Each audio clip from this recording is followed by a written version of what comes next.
Until recently, I thought the Union Pacific Railroad still owned its amazing depot in Green River, Wyoming. But now, at long last, I understand that the Union Pacific actually donated the structure to the city of Green River and did so back in January 2013. Coming right up, an update on the status of the depot at Green River.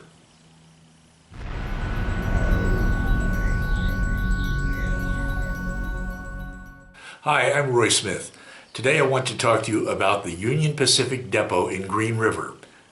Not long ago, one of my subscribers, Troy Bostic, posted a comment about the depot on one of my videos. In his comment, Troy asked, "Do you know what the depot is used for now? We have many that are used for visitor centers, event halls, and trainmaster offices."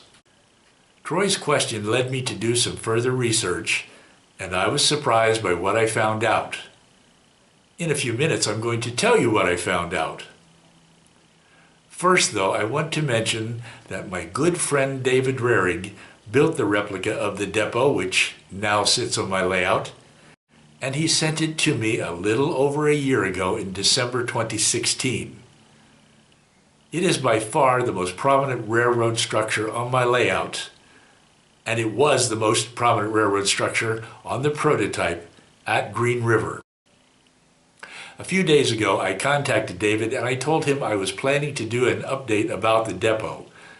I suggested that he might like to put together a video as well, showing how he designed and built the structure that now sits on my layout. I'm glad to be able to say to you that he agreed to prepare such a video. I felt it was high time for all of you to be able to see and hear from David as the creator of the incredible Union Pacific Depot on my layout. So here's just a small portion of the step-by-step video that he put together. Hi, I'm Dave Rarig. Roy asked me to make a little video to hopefully explain a little bit about how I made his Green River station on his train layout. So bear with my very amateurish film credits while I try to show some of the methods and techniques that I used. First off, this is a file here that I have of Roy. I call it Roy's layout. The first thing that I did, and with a lot of Roy's help, was get photographs of the actual station. I have a program called Model Builder. It's like I said, it's from Evan Designs. And this is what the design screen looks like when you start out. Until you want a new project, or you can open save files. You put the scale in here, in this case, end scale 1/160th. And I'm going to tell it to open a saved file. Here's the page one, done in a PDF. Now, this is the actual design as it looks, page one. This is on my computer screen. And this is what the printout looks like. I urge you to watch David's video in its entirety, and I'll put a link to it down below. You may like to use some of his techniques in building structures for your layout. David has always enjoyed building layout structures. I know this because that's what he most enjoyed way back when he and I went to high school together. Am I right, David? Okay, let me share with you some of what I have learned about the current status of the depot. I want to thank all of you who helped me find this information, especially Andy Geckler and Gene Canuti. As I mentioned, I thought this structure was still owned by the Union Pacific Railroad, but my recent research has revealed to me that the UP offered it to the city of Green River in June 2012, and the city accepted the donation in January 2013. It took me a long time to find out those dates.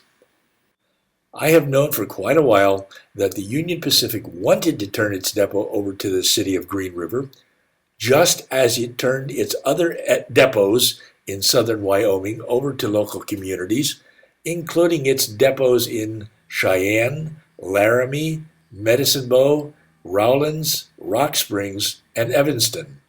Why would the UP do this? Well, it no longer needed the depots for its own use, and Amtrak no longer leased space in them since discontinuing its regular service across southern Wyoming in 1997 when it chose to use the more scenic route across Colorado. Let me share some important dates with you. In my research, I learned that the depot still served as an office for railroad officials and a crew change point as of the spring of 2011. But then I came upon some important information that appeared in the newspaper Green River Star in 2014. The Star reported that the city had received a government grant in June 2014 to clean up and restore the former, and I emphasize former, depot. According to the Star, the structure was contaminated with asbestos, lead-based paint, and chemicals. Naturally, I asked myself, why would the city receive such a grant if the UP still owned the building? It had to mean that the UP no longer owned the building. This was great information, but it did not tell me when the depot was turned over to the city. In another article in June 2014, the Star reported that the city intended to redevelop the depot as part of a larger plan to revitalize the downtown area. Once cleaned up and renovated, the former depot would feature a restaurant, a community center, upstart businesses, offices, studios, and arts and humanities exhibits. But in September 2014, the Star reported that the community was not able to come up with the additional funds it needed to clean up and renovate the depot. So the project had to be put on hold.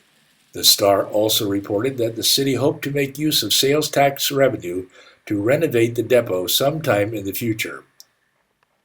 Later on, I discovered an article in the Star in September 2017 indicating that the city was now accepting bids for the cleanup of hazardous materials on the site. But then I came upon the most valuable document of all, a feasibility study prepared for the city of Green River by Myers Anderson Architects. In July 2012, long before those articles appeared in the Star, city officials contacted Myers Anderson Architects and requested such a feasibility study on the depot. Through a mutual agreement between the City of Green River and the Union Pacific Railroad, which still owned the building in 2012, the city was requesting that Myers Anderson assess the potential acquisition, restoration, and usability of the depot. Myers Anderson delivered its analysis to the city in October 2012. And in January 2013, the city officially accepted the Union Pacific's donation. The depot thus became the property of Green River City officially in January 2013. The Myers-Anderson report provided a very detailed analysis of the structure. It described the work that had to be done and how the structure could be put to use. It contained photos of the structure, both inside and outside, that I have never seen before. The Myers-Anderson report said that the structure was still in good condition despite its age and years of neglect. The depot, which was built in 1910, is centrally located between and connected to two other buildings and is the largest of the three. It was a traditional depot with passenger services on the first floor and administrative offices on the upper floor.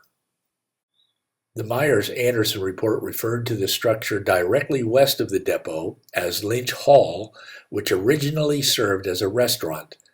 The restaurant was removed at an unspecified later date, and Lynch Hall was then converted into offices and a meeting space. And the office building, as it was called, to the east of the depot, was added in 1917 to provide additional support space for the railroad yard.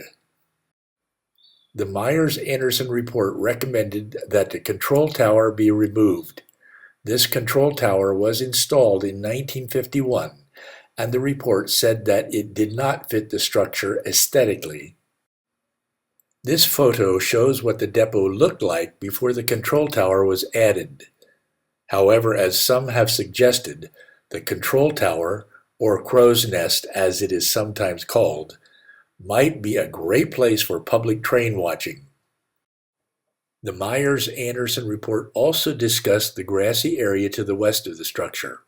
As of 2012, this grassy area contained the site's only trees. The report said that this area should be improved and maintained as a city asset for recreation and outdoor activities. The Myers-Anderson report identified a number of potential uses for the former depot and its two associated buildings. These potential uses were space for public events, an art gallery and studio, city office space, a model train display, space for interpretive displays on the history of the Union Pacific and Green River, possible retail space, and a restaurant.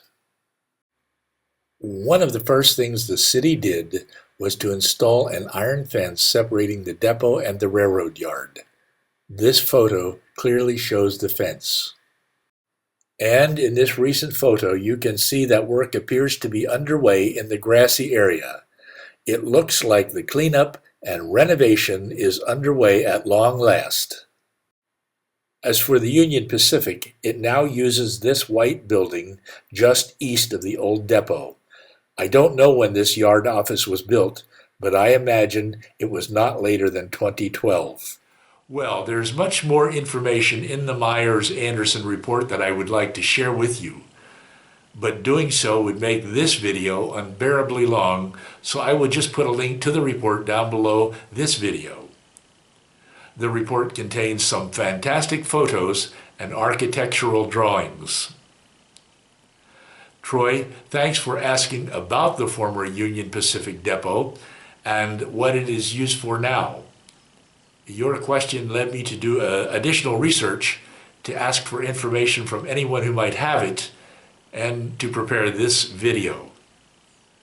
Thanks also to those of you who provided information about the former depot or told me where to look for it. If you have any additional information about the depot, or if you have any direct experience with it, I hope you will share this in the comments section down below. With that, I'd like to thank all of you for watching. I'm going to put annotations at the end of this video, which will take you to David's video and to my earlier videos about the depot. I hope you will check out those videos.